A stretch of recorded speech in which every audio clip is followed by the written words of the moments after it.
Hi, this is Heather Hogaboom, and I am presenting my differential case presentation.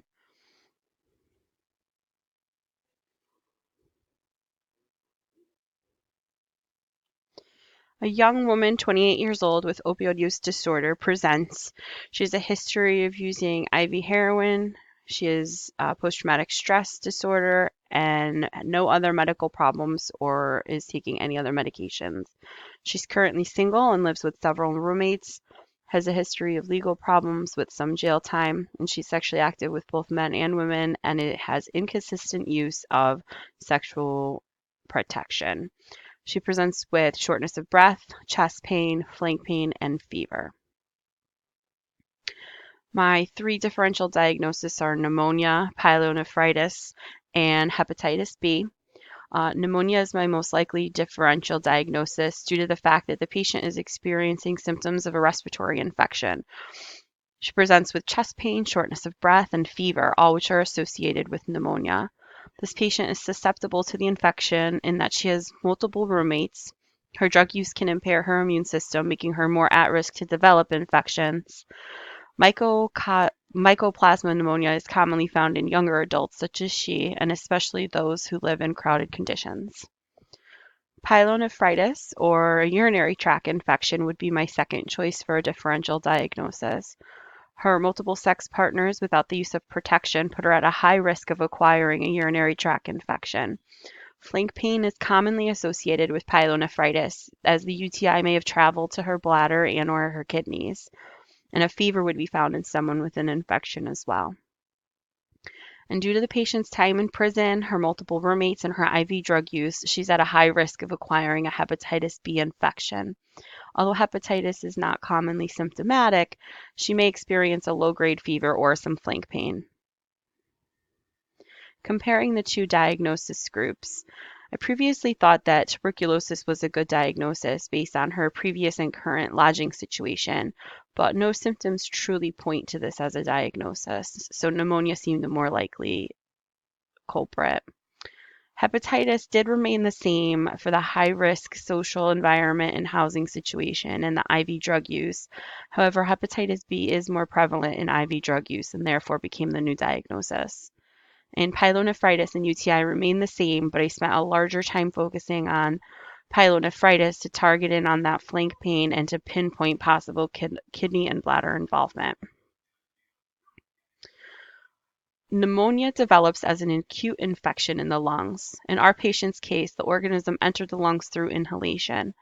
The first stage is congestion, where the inflammation and the vascular congestion develop along the alveolar wall and exudate forms in the alveoli. This exudate can affect oxygen diffusion and therefore can cause shortness of breath, likely in our patient. The next step is consolidation, when red blood cells, neutrophils, and fibrin all form a solid mass, which can be seen on X-ray. Because a complete lobe is typically involved, adjacent pleuri are inflamed, and this can produce the chest pain that she may be experiencing. The inflammation and infectious process will cause fever in the body's attempt to kill the infection as well.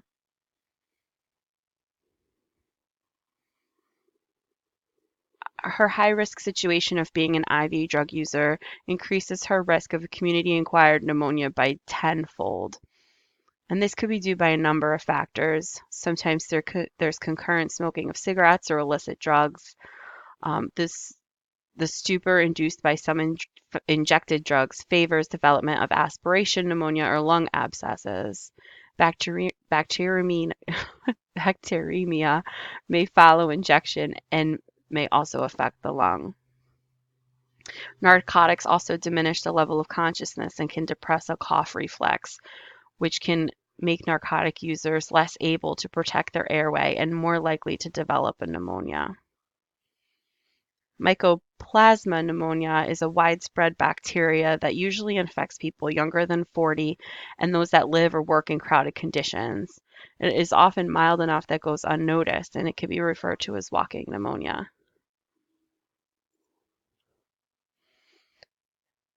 In pyelonephritis, the kidneys are involved in a urinary tract infection. The infection extends from the ureter and into the kidney.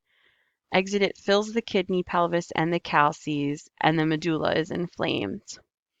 Because women are more anatomically vulnerable to the infection, it's more typically found in women. They have a shorter urethra and wider urethra, closer proximity to the anus, and frequent irritation to the tissue. Her frequent sexual activity can irritate the tissue as well. Improper hygiene from herself or her partners, and the immunosuppression can also result in an infection. 75 to 90% of episodes of cystitis in young sexually active women are attributed to sexual intercourse, and the more frequent the intercourse, the more frequency of infection is found. Risk factors for a UTI in sexually active women are the onset of symptoms shortly after sexual intercourse, the use of spermicides, and taking on new sexual partners. Hepatitis B is caused by the hepatitis B virus targeting liver cells.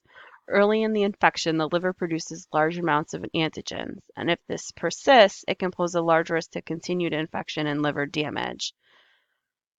Because hepatitis B has a long incubation period, she could have gone a while without noticing symptoms from her previous prison stay. It can be transmitted through blood or many body secretions. Sexual transmission has been noted, as well as tattooing or body piercing, which can be common in prisons as well. Liver cells are damaged by direct action or by the immune response to the virus. Cell injury results in inflammation and necrosis in the liver, and chronic inflammation can cause severe liver damage. Hepatitis B is easily transmitted through sexual activity, and sexual contact is the most common way that hepatitis B is spread in the United States.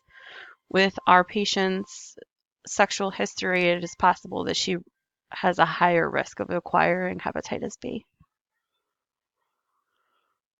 To diagnose pneumonia, there would be many diagnosis tests. You could perform a physical exam where you would listen to lung sounds, a chest x-ray where you would look for inflammation, or that block blood test to see a CBC to see her white blood cells for signs of infection, or blood cultures also to ensure that it's not in the bloodstream, hasn't progressed to bacteremia, and a sputum culture to possibly get some of the infection that's been in her lungs.